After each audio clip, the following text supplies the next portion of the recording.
J'adore vous partager des idées, des concepts autour de la pédagogie Montessori et de la parentalité via le podcast. Mais parfois, il y a besoin de prendre davantage de temps et j'aime bien pouvoir échanger avec vous sur des thèmes fondamentaux parce qu'il en relève de l'avenir de nos enfants. C'est pourquoi j'ai décidé d'organiser un webinaire sur le thème Les 3 erreurs de l'école dans l'apprentissage de la lecture et de l'écriture, qui aura lieu le 9 octobre à 21h. Tout est en ligne, c'est une conférence en ligne pendant laquelle nous pourrons échanger, je pourrai aussi répondre à vos questions. Et vraiment, je vous encourage à y participer parce que ces 3 erreurs mettent en jeu la capacité de votre enfant à apprendre à lire et écrire correctement à l'école. Et s'il y a une explosion aujourd'hui des dyslexies, dysgraphies, il y a 2 aspects à cela. Le premier, c'est qu'on détecte mieux les vraies dyslexies, les vraies dysgraphies. Mais par ailleurs, il se trouve que l'école enseigne mal, de manière générale, la lecture et l'écriture. Il y a toujours des enseignants motivés qui font les choses correctement, mais dans la majorité des cas, les méthodes employées sont encore mauvaises. Ce qui fait que pour les enfants dyslexiques, ça leur complique les choses, et donc leur dyslexie est davantage apparente. Et pour les enfants non dyslexiques, eh bien, on voit apparaître des difficultés de lecture qui ressemblent à la dyslexie. Alors pour remédier à tout ça, et pour vérifier déjà si les méthodes employées à l'école de vos enfants sont de bonnes ou de mauvaises méthodes, eh bien je vous encourage à participer au webinaire du 9 octobre, les 3 erreurs de l'école dans l'apprentissage de la lecture et de l'écriture. Le lien pour vous inscrire est dans les notes de cet épisode. Bonne écoute!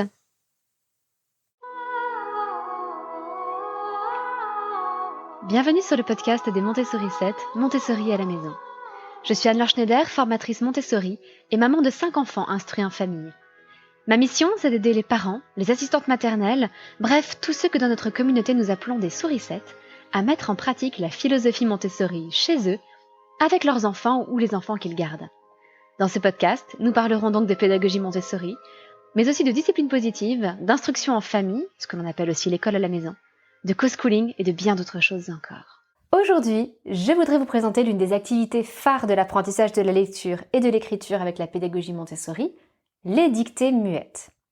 Alors si vous écoutez cet épisode sur une plateforme de podcast, n'hésitez pas à venir basculer sur YouTube parce que vous pourrez me voir en vidéo en train de manipuler ces dictées muettes.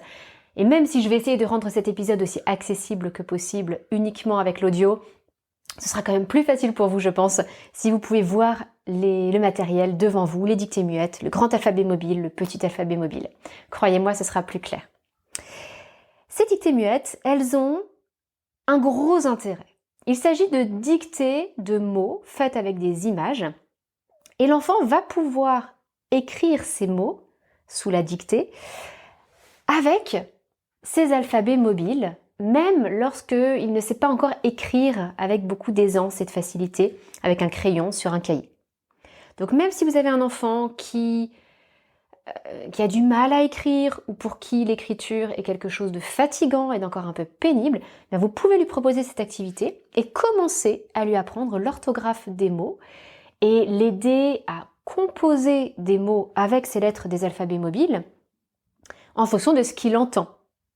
Et puis ensuite d'aborder des difficultés orthographiques. Là encore, même si votre enfant n'écrit pas encore très facilement sur un cahier avec un crayon. C'est en particulier très précieux pour des enfants typiquement à haut potentiel qui ont le cerveau qui avance vite mais qui ont souvent des petits retards au niveau graphomoteur. Et donc leur main n'est pas prête à apprendre l'orthographe sur un cahier alors que leur cerveau est prêt pour intégrer l'orthographe des mots. Donc ça permet de déconnecter les deux et c'est l'avantage majeur de ces dictées muettes. Alors j'y reviendrai, je dirais qu'il y a 4 principaux avantages à utiliser ces dictées muettes. Déjà je voudrais vous montrer un petit peu à quoi ça ressemble, comment on utilise ces dictées muettes. Alors, je vais vous montrer, il peut y en avoir au total 66 des dictées muettes. Vous pouvez y en avoir un petit peu plus, un petit peu moins, ça dépend des variantes. Alors en quelques mots, je vais vous expliquer d'où elles sortent ces dictées muettes. Tout simplement, Maria Montessori a inventé le concept, mais Maria Montessori a créé sa pédagogie évidemment pour l'italien. Elle parlait italien, ses écoles étaient en Italie, et l'italien a l'avantage d'être une langue phonétique. Un son, une lettre, un son, tout est simple, tout est facile. Donc Il n'y avait pas besoin de beaucoup de dictées muettes. On avançait extrêmement vite. Et puis, sa pédagogie a fait des émules un peu partout dans le monde, y compris en France. Et il y a 2 personnes qui ont été formées par Maria Montessori, qui ont transposé sa pédagogie pour le français. Il s'agit d'Hélène Loubienska de Lanval, qui a même été une collaboratrice très importante de Maria Montessori, qui a assuré beaucoup de formations en France, et le père Pierre Faure, qui lui aussi a contribué à transposer cette pédagogie pour l'apprentissage du français. En français, on a beaucoup de difficultés orthographiques. Un même son peut s'écrire de plein de façons différentes. Par exemple, le son S peut s'écrire avec un S, 2 S, un C, un CCDI, SC, etc., etc. Je vous en passe. Ça peut même s'écrire T comme dans information. Donc, nous avons beaucoup plus de difficultés à aborder et donc Hélène Loubienska a conçu ces 66 dictées muettes qu'on a pu faire évoluer depuis. Bon, ça, je rentre plus dans le détail dans ma formation Montessori, langage 3-6 ans, pour apprendre la lecture, l'écriture et les bases de la grammaire. Là, je vais essayer de rester relativement simple pour vulgariser un petit peu, mais que vous ayez quand même tous les éléments importants pour utiliser ces dictées muettes. Donc après ce petit historique, un petit point aussi sur le matériel. Le matériel que vous voyez donc dans la vidéo, les dictées muettes viennent chez moi du site Participation, donc je vous mets le lien dans les notes de cet épisode, qui est un site gratuit, donc vous pouvez récupérer ces dictées muettes gratuitement. Vous pouvez aussi trouver des dictées muettes sur le site Boutique Documents Montessori, avec peut-être des images un peu plus actuelles et peut-être quelques variations aussi un peu plus actuelles. Ensuite, concernant le grand alphabet mobile, donc le voici. La version que vous voyez là, je l'ai fabriquée avec les documents que l'on m'a donnés lorsque moi-même je me suis formée à la pédagogie Montessori, donc il y a de ça déjà quelques années.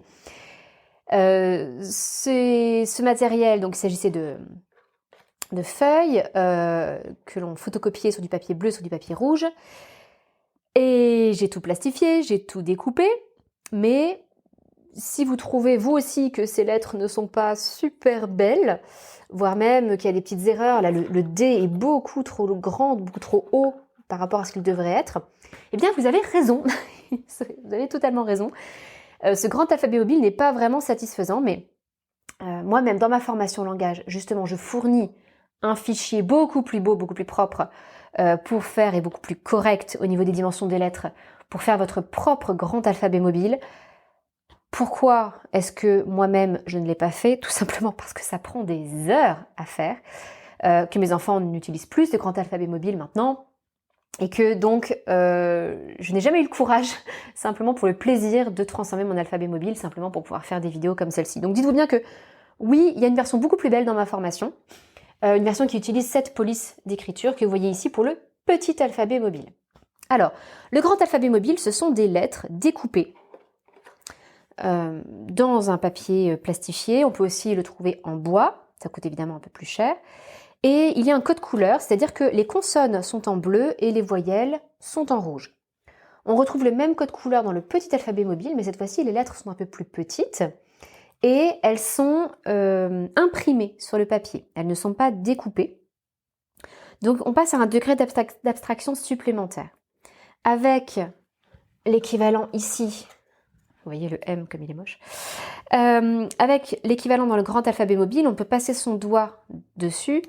Évidemment, sur le papier imprimé, on ne peut pas suivre les contours de la forme.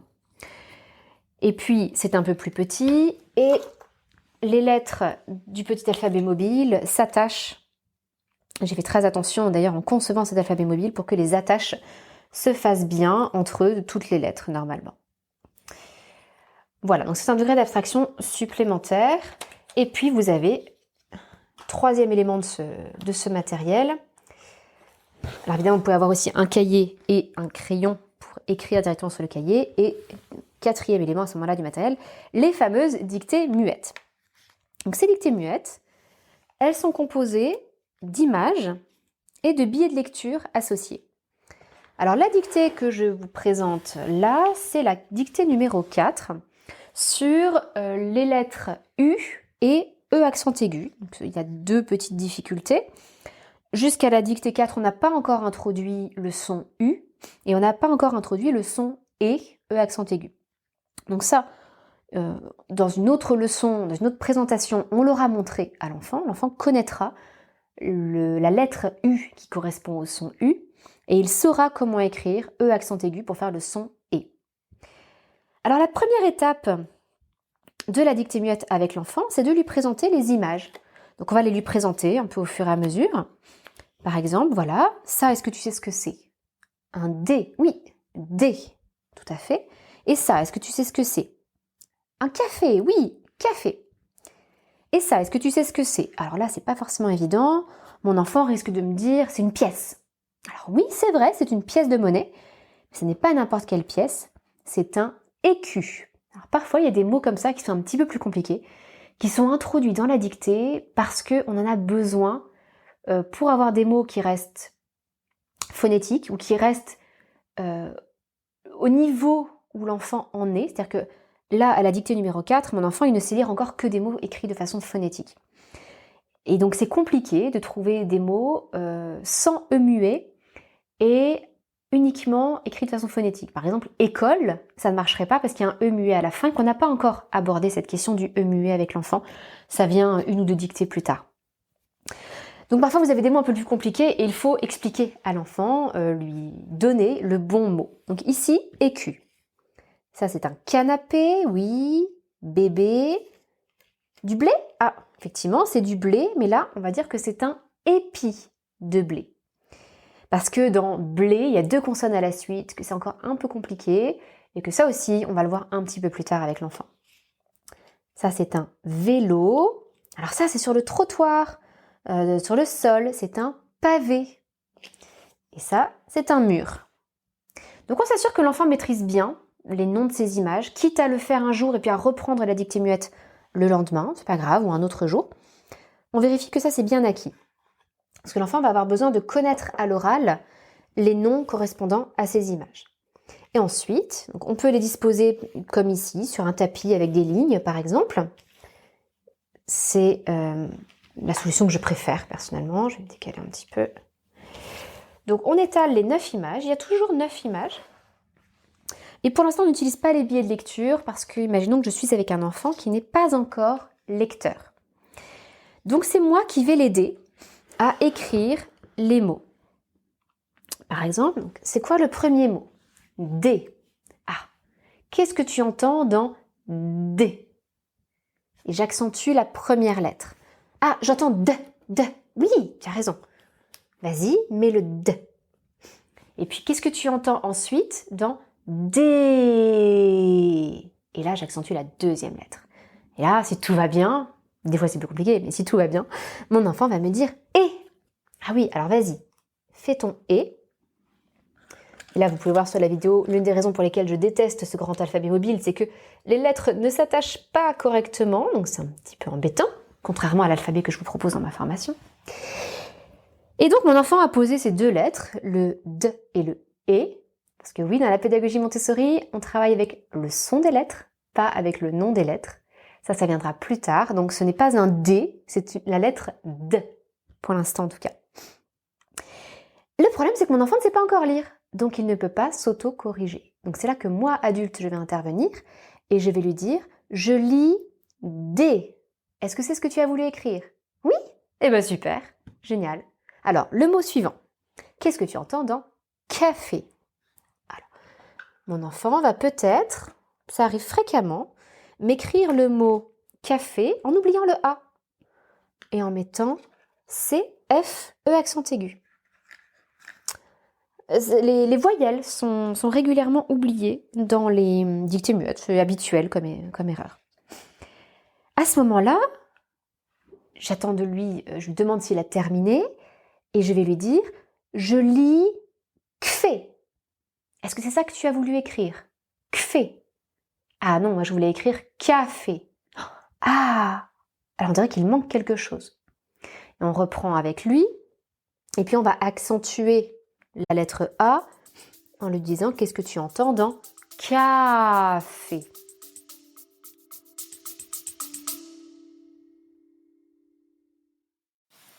Êtes-vous sûr que votre enfant apprend ou va apprendre à lire et écrire d'une façon correcte à l'école? Parce que oui, il y a des méthodes correctes et des méthodes qui ne le sont pas.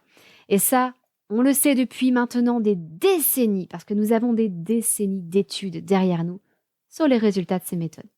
Et puis par ailleurs, les recherches en neurosciences nous ont permis d'avoir certains critères pour savoir si une méthode d'apprentissage de la lecture est satisfaisante ou non. Alors pour vous transmettre toutes ces informations et vous aider à reconnaître les bonnes et les mauvaises méthodes, à l'école ou en dehors de l'école, eh bien je vous invite à mon prochain webinaire du 9 octobre, les 3 erreurs de l'école dans l'apprentissage de la lecture et de l'écriture. Si vous avez un enfant scolarisé, en particulier dans les classes de grande section CP, je vous apprendrai comment distinguer les méthodes de lecture globale, semi-globale, syllabique, alphabétique ou phonologique. On va rentrer dans le détail de tout ça. Vous pourrez aussi me poser toutes vos questions, me dire mon enfant utilise tel manuel, il fait tel type d'exercice. Est-ce que c'est bien ou pas bien? Est-ce qu'il faut que je l'aide à côté ou pas? Et je vous donnerai des clés pour aider votre enfant à apprendre à lire et écrire, afin qu'il n'ait pas de difficultés dans ces matières plus tard. Alors rendez-vous le 9 octobre, le lien pour vous inscrire dans les notes de cet épisode. Voilà. Et une fois qu'il a rajouté sa lettre A entre le C et le F, je vais lui dire, là je lis café. Est-ce que c'est ce que tu voulais écrire? Oui? Eh bien parfait. Donc vous voyez comment fonctionnent ces dictées muettes dans un premier temps. Mais c'est un matériel qu'on utilise à différents niveaux de progression. Premier niveau de progression, on utilise le grand alphabet mobile. Ce sont des grandes lettres, mais on voit bien les contours. Au bout d'un moment, vous voyez que c'est une grande boîte. Mon enfant risque d'en avoir marre de manipuler le grand alphabet mobile. À ce moment-là, on va passer au petit alphabet mobile. Donc là, vous voyez que les accents pour le E accent aigu sont déjà sur les lettres. Et il va pouvoir composer plus facilement. Ce sera écrit un peu plus petit. C'est plus facile à manipuler. Donc ça, c'est dans un deuxième temps, quand mon enfant en a marre du grand alphabet mobile, on va pouvoir utiliser le petit alphabet mobile. Et puis dans un troisième temps, pendant qu'on progresse dans les dictées muettes, donc peut-être que ce sera à la dictée muette 30, je ne sais pas, mon enfant va utiliser un cahier et un crayon et il va écrire directement sur son cahier les noms des mots. Alors pourquoi est-ce qu'on ne démarre pas avec le crayon? C'est parce que vous voyez bien que quand on a oublié une lettre, c'est très facile avec les alphabets mobiles, comme pour café tout à l'heure, d'écarter le C et le F pour venir placer mon A. Même chose, avec le petit alphabet mobile, je peux facilement écarter des lettres pour venir en rajouter une ou pour en supprimer une au milieu et rapprocher celles qui sont autour. Ça offre vraiment beaucoup de souplesse dans la manipulation. Alors que lorsque l'enfant va en être au moment de l'écriture sur un cahier, à chaque fois il va devoir gommer et réécrire. Donc ça peut être très frustrant pour l'enfant, surtout s'il en est encore à un stade où il fait pas mal d'erreurs, ce qui est normal. Donc pour éviter de multiplier les sources de difficultés, de multiplier les frustrations, on commence par le grand alphabet mobile, puis le petit alphabet mobile, et enfin on écrit sur cahier. Une autre variable de progression, c'est la façon dont on effectue la correction. Là, moi je vous ai montré une dictée muette pour un enfant qui ne savait pas encore lire. Donc là, on est obligé d'avoir l'adulte qui corrige avec l'enfant. L'adulte doit lire ce que l'enfant a écrit puisque l'enfant n'en est pas encore capable. Mais, dans un second temps, et l'enfant pourra reprendre les dictées qu'il a déjà faites à ce moment-là, on va utiliser les billets de lecture. Donc au moment où on a simplement posé les images sur le tapis, l'enfant va regarder les billets de lecture et il va les lire. Là, par exemple, il va lire écu. Ah, c'est ça. Très bien. Café. C'est là, oui. C'est là, tout à fait. D.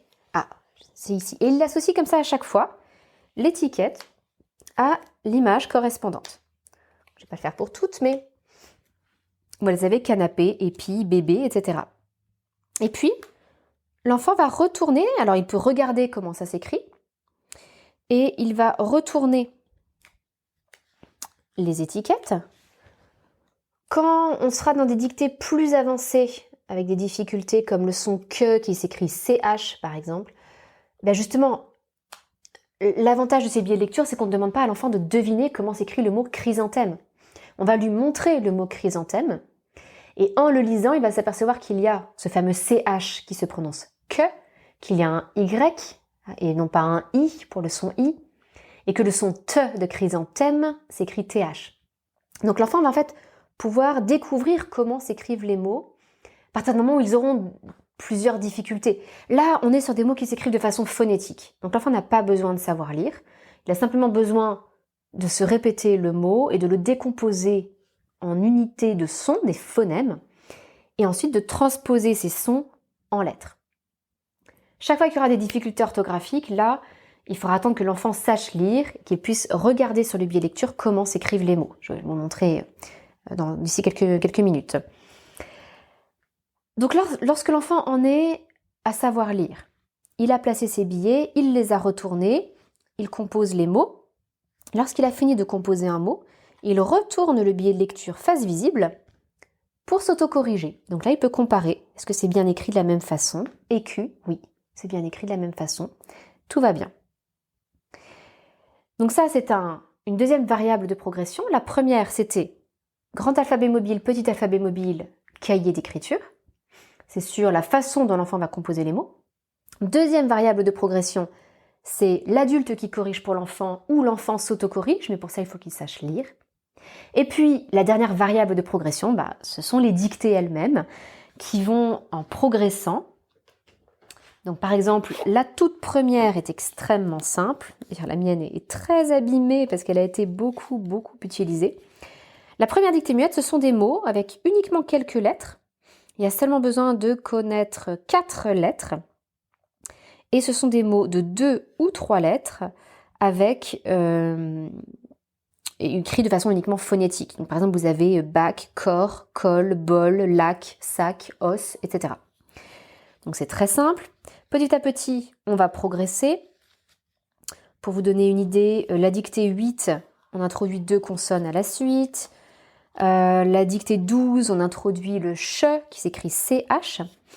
Donc c'est le moment où on va intégrer ce qu'on appelle des graphèmes simples. Ce qu'on appelle graphème simple dans la pédagogie Montessori, c'est que vous avez des sons qui s'écrivent avec une lettre de l'alphabet. Par exemple, le son I qui s'écrit I. Et puis vous avez des sons qu'on ne peut pas écrire avec une seule lettre de l'alphabet. Par exemple, OU. OU, il me faut 2 lettres au minimum, il me faut un O et un U. Et donc ça, ce sont des graphèmes. OU, c'est un graphème qui forme le son OU. Sauf que, parfois, il y a plusieurs façons d'écrire un même son, un même phonème. Par exemple, si je vous dis on, ça peut s'écrire O-N comme Nadine, ou ça peut s'écrire O-M comme maman. Eh bien, on va présenter à l'enfant, avant tout, l'écriture O-N, qui est la plus fréquente, qui est l'écriture de base. C'est ce qu'on appelle un graphème simple. C'est une façon, en Montessori, les graphèmes simples, c'est OU, on, en, un, à chaque fois écrit O-N, A-N, I-N, C-H, le NIE dans G-N, le E accent aigu qui fait E, le E accent grave qui fait E, etc. Donc ce sont des choses comme ça. Et donc il y a toute une série comme ça où on introduit ces graphèmes simples, on a le E accent grave, on a le OU, on a le ON. Voilà, la dictée 14, là c'est sur le OU, il y en a au moins 2 je crois. Et donc on progresse comme ça petit à petit. Dans la dictée 20, on est toujours sur les graphèmes simples avec le son WA. Donc les choses s'écrivent de façon très phonétique encore jusque-là. Alors je vais vous montrer quelques autres dictées. Comme je vous disais, il y en a en moyenne 66, même si ça peut varier un petit peu. Ici j'ai une dictée sur le son E qui s'écrit AI, avec aigle, laine, dromadaire, etc. Ici sur le son F qui s'écrit PH, donc là on aborde des difficultés un peu supérieures.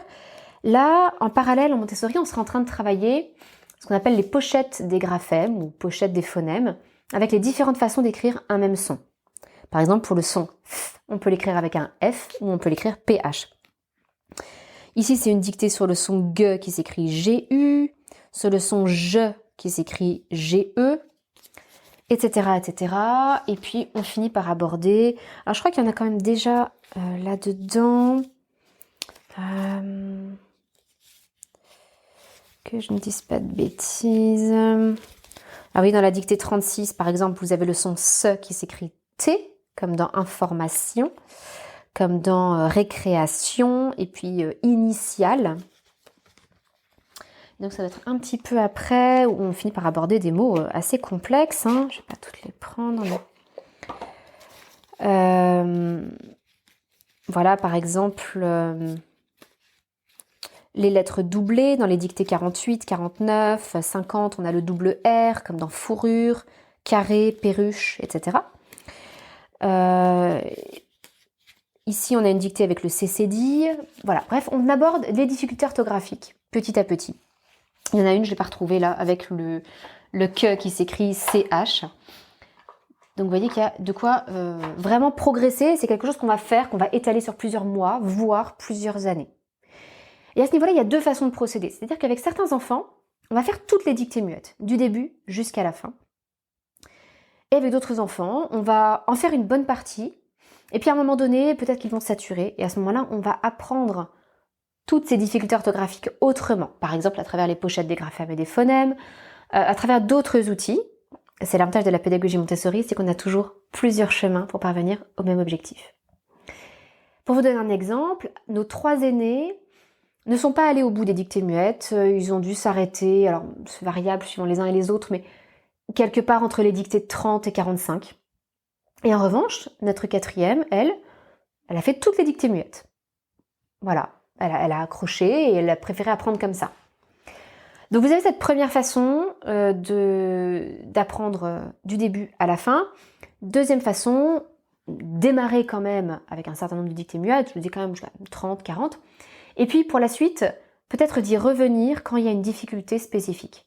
Par exemple, si vous repérez dans des dictées classiques que votre enfant a des difficultés avec les mots où le son s'écrit CCD, eh bien vous pouvez revenir à la dictée muette avec le CCD pour travailler spécifiquement ces groupes de mots. Donc là, on a un petit peu fait le tour des dictées muettes, mais je voudrais revenir sur leur intérêt. L'avantage, pourquoi est-ce qu'on a envie d'utiliser ces dictées muettes? Et j'y vois 4 raisons principales. L'une que j'ai déjà évoquée, c'est le fait de déconnecter dans l'écriture l'apprentissage des lettres qui composent un mot, comment je compose un mot, et de déconnecter de l'autre côté la partie graphisme, geste d'écriture. Donc même si ma main ne suit pas au niveau du cerveau, ce que le cerveau arrive à suivre, eh bien je vais quand même pouvoir commencer à travailler l'orthographe des mots. Deuxième gros avantage, c'est qu'on isole une difficulté à la fois. Donc déjà on isole cette difficulté de l'écriture, du geste d'écriture par rapport à composer les mots. Et puis dans ces dictées muettes, il n'y a qu'une seule difficulté à la fois. C'est-à-dire que lorsque j'aborde cette dictée du son « et », c'est la seule difficulté que je vais rencontrer. C'est ce son « et » qu'il faut écrire « e » accent aigu. Je ne vais pas avoir en plus 2 consonnes à la suite ou un « e » muet. Ça viendra plus tard. Donc à chaque fois, on construit sur ce que l'enfant maîtrise déjà et on ne rajoute qu'une seule difficulté pour chaque dictée muette. Troisième gros avantage que je vois, c'est au niveau de l'autocorrection. Dans l'autocorrection, on combine la lecture et l'écriture. Et ça, je trouve que c'est formidable parce que c'est au cœur de la pédagogie Montessori. Dans le système classique, souvent, on met l'accent sur la lecture. Il faut que les enfants apprennent à lire. Dans la pédagogie Montessori, on insiste beaucoup plus aussi sur l'écriture. Pourquoi? Parce que l'écriture, c'est ce qui permet à l'enfant de s'exprimer, d'écrire ce qu'il lui-même a à dire. Et là, ce qui est chouette, c'est qu'en fait, on fait travailler à l'enfant l'écriture et il s'autocorrige par la lecture.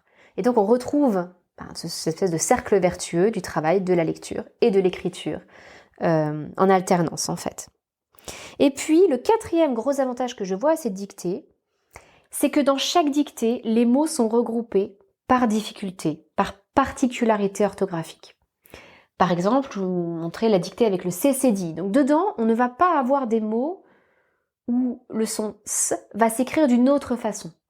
Dans cette dictée-là, on ne va avoir que des mots, je vais essayer de vous la retrouver, voilà la dictée 44. Vous voyez, nous n'avons que des mots où le son S s'écrit CCD. Colimaçon, glaçon, balançoire.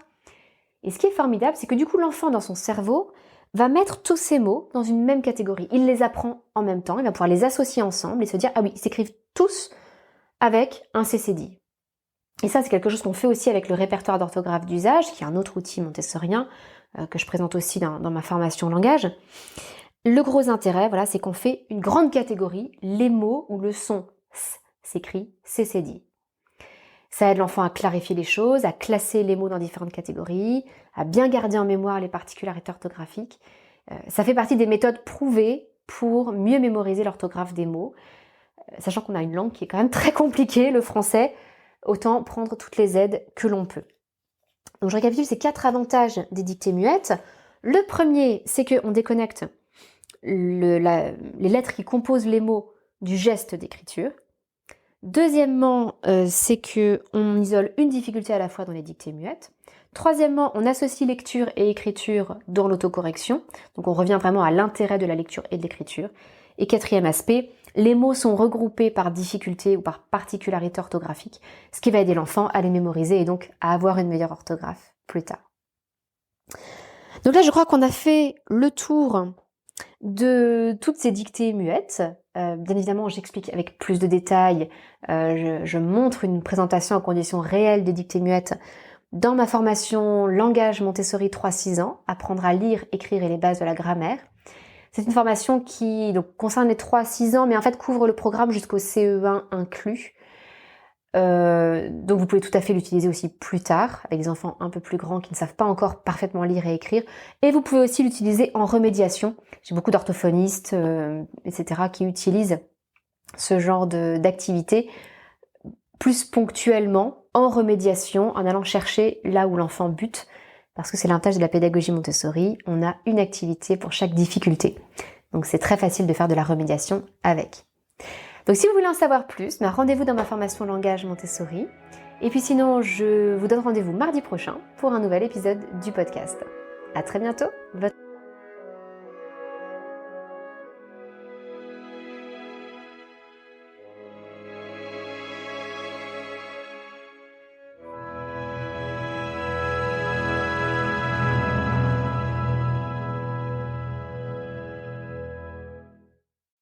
Psst, n'oubliez surtout pas de vous inscrire au webinaire sur les 3 erreurs de l'école dans l'apprentissage de la lecture et de l'écriture.